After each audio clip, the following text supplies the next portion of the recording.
Canada Nickel Company Inc. is listed on the TSXV in Toronto and has a market cap of around £140 million. That's £140 million, folks. That's no small company. CNC is developing what it calls the next generation of nickel mine in Ontario, northern Canada, to deliver nickel for the high-growth electric vehicle and stainless steel markets. Canada Nickel says it has industry-leading nickel expertise focused on jurisdictions such as Crawford, its 100% owned flagship project.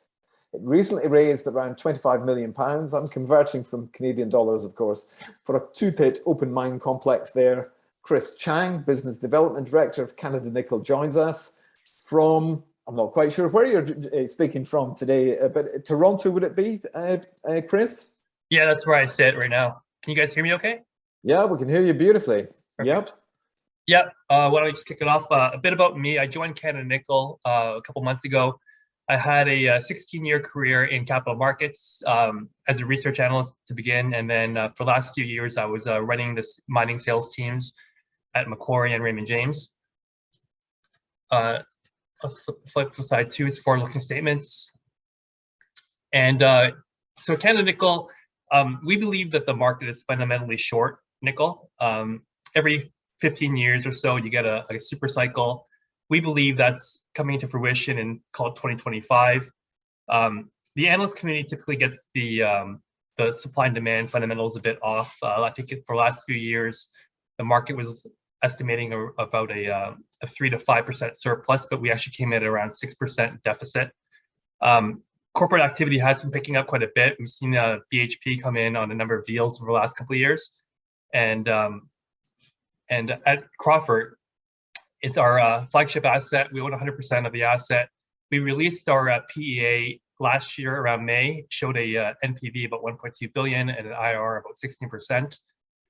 We're looking to announce a feasibility study by the end of the year and a resource update by the middle of this year. We're well funded, as you mentioned, with the $51 million financing we completed. We've started our permitting, and we believe that we're actually in the process of unlocking a district scale opportunity with a number of our exploration targets that we've identified. So on the capital structure, a few things to highlight. After that $50 million raise, we have about $40 million left. We repaid a $10 million loan. We trade around, call it 250,000 shares a day.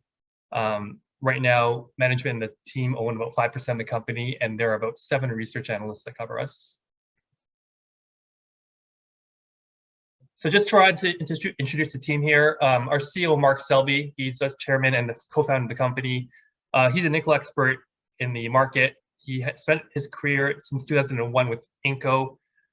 He was actually part of the he was part of the team that tried to merge with Falconbridge in the mid-2000s. He then left and went on to be the CEO of Royal Nickel, and they advanced the Dumont project to a shovel-ready decision. Since leaving Dumont, he co-founded Canada Nickel, and the company's been around for about 2 years. This team is basically built with the track record of permitting and development. Our VP of Sustainability, Pierre Philippe, he was very instrumental in the permitting and the First Nations stakeholder discussions with Dumont. Christian Rousseau here, he's our VP of Capital Projects. He has had he was the engineering manager for Detour Lake as well as the Clayton Malartic. Those are 2 very large open pit mining projects in Canada. And with nickel,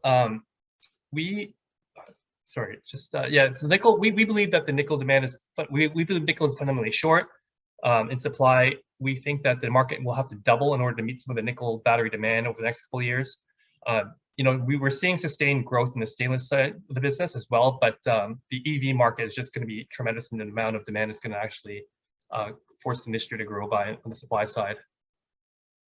And when it comes to supply of nickel, most of the production we've been seeing has been coming out of Indonesia and other areas that are typically higher emissions, polluting. On the right side of the scale here, the chart here, most of the laterite operations require more CO2 to produce. That's because of some of it's coal fire powered, and a lot of it requires a lot of furnaces. So it's just typically more pollutive. We believe that the market will look for more sulfide ore that's typically lower emissions polluting by nature. So on the left side here, there's actually a group of rocks called the Ultramafic Rocks that that Crawford has.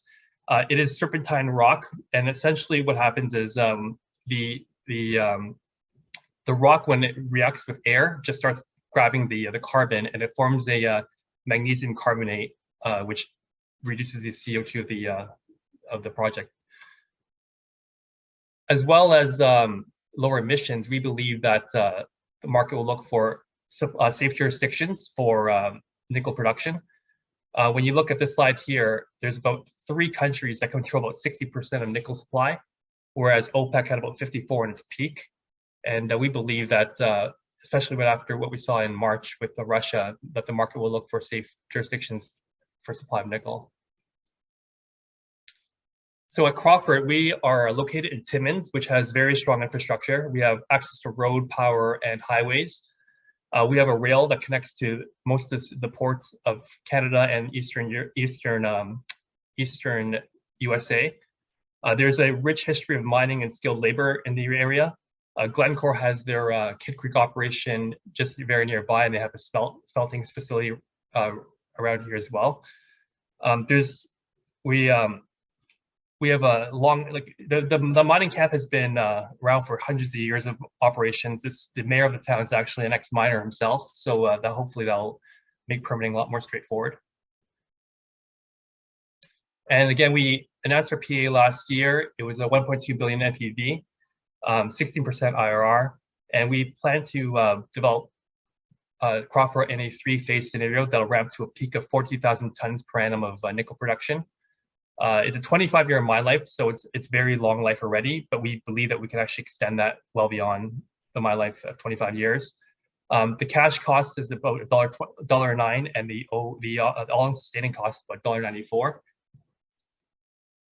In terms of the cash cost of Crawford, it'll put us into the first quartile among all global nickel operations. The CO2 emissions will be also first quartile. We produce about 2.8 tons of carbon per nickel equivalent produced. And at 40,000 tons per annum of nickel production, that would put us in the top 5 of nickel production for the sulfide operations globally. And that would also make us the largest base metal mine in Canada. There's a few areas where we believe that we can improve the value of our PEA. First is a resource expansion. I think our PEA used about 900 million tons of resources from our 1.1 billion ton resource. We're looking to potentially double the amount of resources being used in our feasibility study. That's coming out at the year end. We're also working on some recovery optimizations. Right now, roughly every 1% of increase in our recovery, we can add about 90 million of value to our NPV. We're also working on some carbon credits within our tailings facility. That could lead to make Crawford a net zero carbon producer and have credits for sale for the future. And just to go through the serpentine process, when we pull rock out of the ground, it comes out in this dark structure, typically black, and within a year, the rock forms a white overlay. And essentially what's happening is that serpentine process that just grabs CO2 molecules from the air.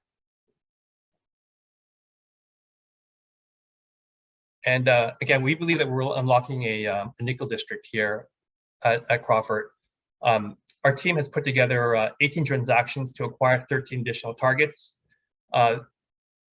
So, right now we have one Crawford. Some of these other targets right now share a footprint that's much larger than Crawford, as well as shares some of the same host mineralization as Crawford, and they're just very nearby. So we could see potentially, 4 to 5 different Crawford-like deposits in the area. We recently released a few exploration updates. First on the Reed deposit. Right now, Reed has a larger mag footprint than Crawford. Just to put in a scale, this is Reed. Oh, sorry, this is Reed here, and it we've put a few holes in there so far. The assays are pending. I think one of the holes we drilled out is about 354 meters, and it's highly mineralized. We've also put in some holes at Deloro and Rayo and Nesbit, and I believe some of the grades carry pretty well. Over at Nesbit, we're seeing about 0.27 nickel, and some of the grades at Sothaman also carry about 1% nickel grades from historical drilling. In terms of some of the sulfide discoveries over the years, we're actually the largest discovery since the 70s, but the last significant discovery was Sirius Resources when they discovered the Nova Bollinger deposit. That got taken out in 2015 by from IGO. And when you look at all the sulfide discoveries over the years, they've all been taken out for billions of dollars. Currently, we trade at about $174 per ton of nickel equivalent on enterprise value. That's still well below the peer group here. And when you talk about corporate activity, BHP's been very active. They've made investments over the years, and most recently, they put money into they invested $50 million to Kabanga Nickel, as well. They were very active in that process with Wyloo Metals, and eventually lost the bid on Noront Resources. So in summary, we think that we're getting into a good nickel environment starting in 2025. There's very little visibility for production outside of Indonesia. At Crawford, we have one of the largest sulfide discoveries, and we believe that we're transforming Crawford into a nickel camp. And we have a number of catalysts coming up in the near future, namely starting with the resource update mid-year and a feasibility study towards the year end. And I'll turn it to you, Donald, after for questions. Okay, Chris, that was terrific. Thank you very much indeed. So are you basically telling me that Crawford is quite a big deal? Yeah, I mean, it's going to be a massive district scale opportunity that we believe will have years and years of production. We've already defined 25 years in our PEA, but we believe that can go on well beyond that, or if you're a larger, or it could get larger in scale by far. And Reed has a bigger footprint and is just as, if not more exciting than Crawford. Well, it's still early days in some of our drilling at these newer targets. It's bigger, it shares the same mineralization, but we've yet to see what the full capacity of Reed would look like. But right now, Crawford's still our flagship, as far as we know. Okay, but in terms of nickel does tend to come in bundles of deposits, if I understand correctly. Yeah, that's right. And we believe that's what we're sort of unlocking here within the Timmins camp. There's a number of camps, globally. Mount Keith's one area that has a number of different pods. We think that Timmins is potentially going to be something like that as well. So yeah, so in terms of the geology of it all, the geology is looking quite positive for you guys? So far, a lot of the mineralization that we've seen for all the targets are sharing the petlandite, hazelwoodite, and aurorite type of geology. And we're seeing that in about 9 of the targets so far that we've drilled, or have at least confirmed. Okay. Now you're working towards a feasibility study at the year end. What sort of work programs do you have on the ground, developing the resource for that feasibility study? Tell us all. We're still drilling right now. Some of it's being infill and some of it's exploratory drilling. Mm-hmm. So we're working on 2 programs. Community engagement with the First Nations, that's something that we're also advancing towards feasibility. Okay, talk us through the First Nations thing. This is something in the UK we just don't know anything about. So take us gently through that. Yeah, so there's 3 groups that we're primarily working with, and they've all said a lot of positive things. Talk us through Indigenous communities, because we don't really know about Indigenous communities in the UK. Right. So it's essentially the First Nations groups that are Indigenous to land in Ontario. Uh-huh. They have, it's a community that we negotiate, where we engage with to use their land for various things, and we have. And you're in discussions with 3 of these groups, yeah? Yeah, three of the main groups that we're currently working through. We we have a lot of engagement with those groups. Very good. Okay, let me take a question from the audience. Gerard Minto, stand up, Gerard, wave your hand. Hello. It's your moment in the sunshine. Let's talk Russian nickel. Russian nickel hasn't been officially sanctioned yet, and they seem to have issues shipping stock. Are you seeing or hearing about companies avoiding Russian nickel? In other words, are people not buying Russian nickel? And what would it do to the price of nickel if it was sanctioned completely? Yeah, so we have seen, at least the manufacturers try to avoid it. I'm not sure if they fully stopped buying Russian nickel, but a lot of that could be displaced to other nations. For example, if if China decides to buy Russian nickel and use it, that would just essentially reroute nickel production or purchasing to different countries that are willing to avoid sanctions.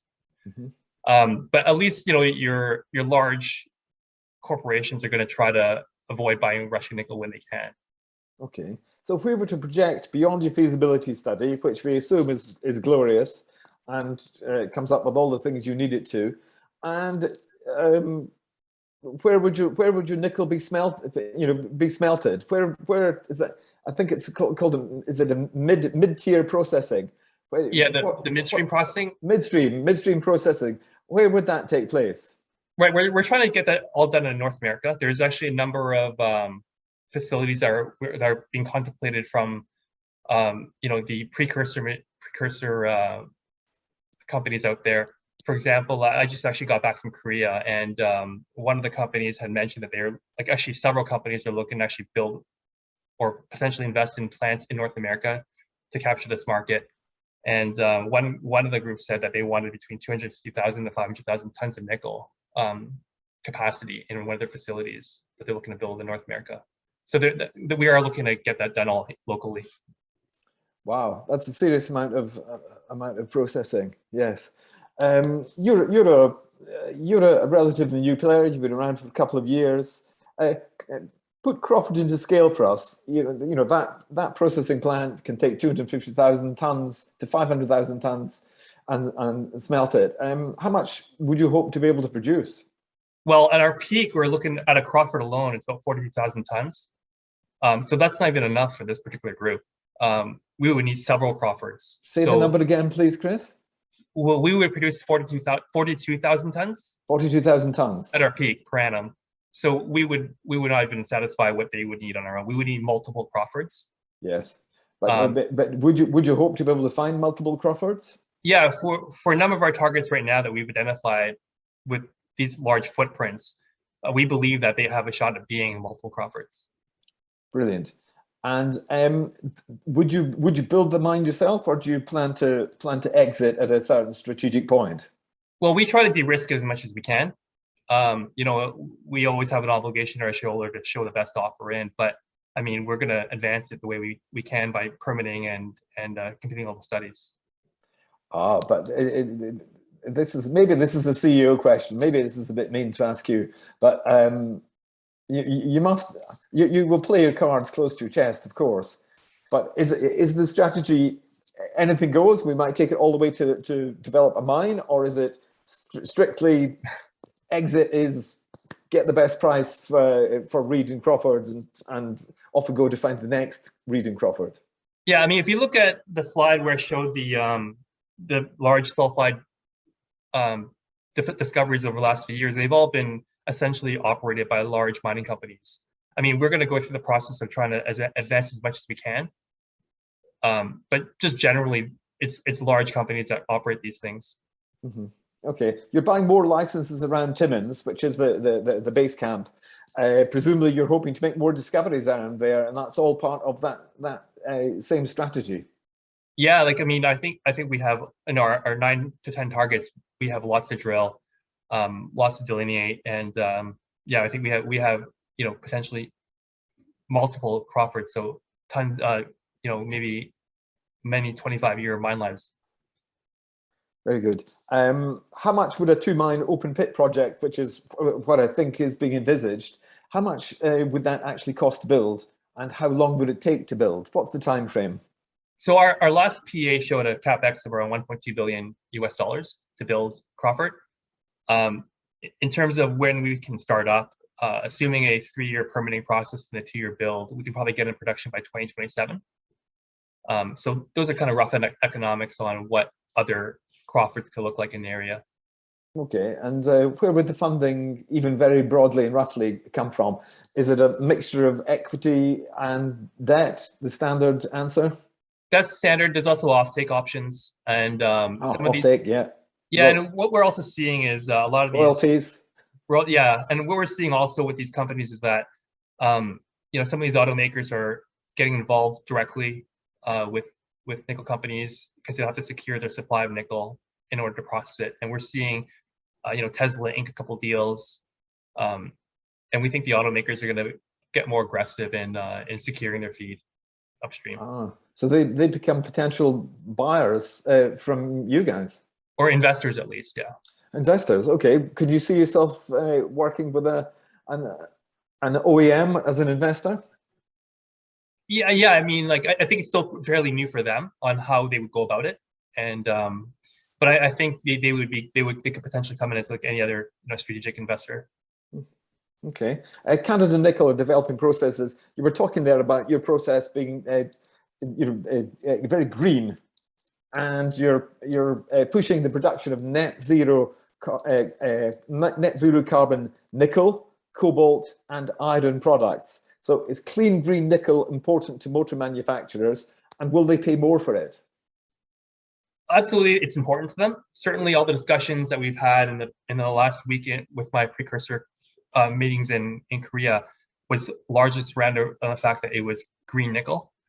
In terms of how they'll pay for it, I think eventually we were thinking that you might see premiums go for on different end uses. So, for example, briquettes versus MHPs versus nickel sulfates, you might see different pricing mechanisms for each end product.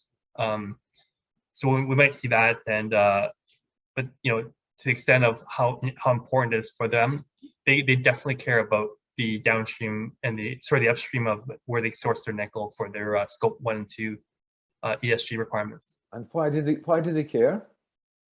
Well, they're being measured on how much they emit. For them, on how much they emit themselves and how much their suppliers emit. So that'll be becoming more of a focus for them, for sure. So is it a potential competitive advantage and also a cost advantage to you guys? Definitely you are actually green. Yeah, definitely advantage for us, because we produce we're producing out of a Ultramafic camp. So certainly, yes, our nickel will be possibly preferred. Okay, let's take a look at you over the coming year. What kind of news flow do you think we can expect from Canada Nickel over the next 12 months, say? Up to feasibility study. Yeah, so obviously the feasibility study by year end. We're going to have a resource update by mid-year. There'll be ongoing exploration updates and First Nations discussions. You'll see updates around that as well. Do people should we take the feasibility study as a big deal? Definitely will be. It allows us to it allows us to be execute on the bank financing mechanisms, as well as it gives us a better it allows us to better define our project for the economics around it. So definitely will be a big catalyst. Okay, wonderful. Okay, let's leave it there. Thank you so much, Chris Chang. Thanks. I'll let you off the hook. Thank you for answering all my difficult questions. Thanks. That's Chris Chang, VP Corporate Development from Canada Nickel. It's a fascinating project. Thank you so much for talking us through it, Chris. That was wonderful. Thank you so much.